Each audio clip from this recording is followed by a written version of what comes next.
కానీ కొంత వయసు పెరిగిందేమో కానీ గుండెల్లో చావు ఇంకా చావాలి బతికాం. ఇక్కడే సభలో సర్దార్ గబ్బర్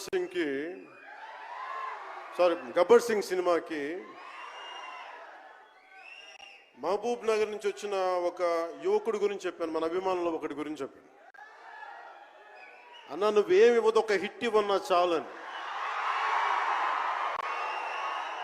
ఆ రోజు నేను భగవంతుని కోరుకున్నాను, నా అభిమానుల కోసం, నా కోసం కాదు కానీ ఒక హిట్ ఉంటే బాగుంటుంది అని కోరుకున్నాను. అది హరీష్ శంకర్ గబ్బర్ సింగ్ వల్ల తిరిగి వచ్చింది.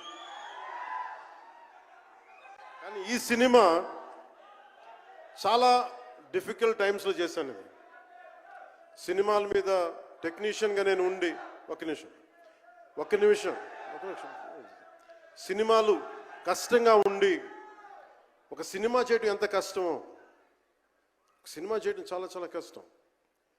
నేను మీతో పంచుకోదలుచుకున్నాను ఈ రోజున. మీకు సంబంధించి నేను మొదటి సినిమా నుంచి ఇప్పుడు దాకా జానీ సినిమా నేను చేసినప్పుడు అది ఫెయిల్ అయితే, ఆ సినిమా ఫ్లాప్ అయితే ఎలా ఉంది అంటే ఆ రోజు నా పరిస్థితి, వరుసగా హిట్లు కొట్టి కూడా ఒక్క సినిమా ఫ్లాప్ అయితే అందరూ మీరు వదలలేదు. నేను మీ గురించి ఎప్పుడు మాట్లాడతాను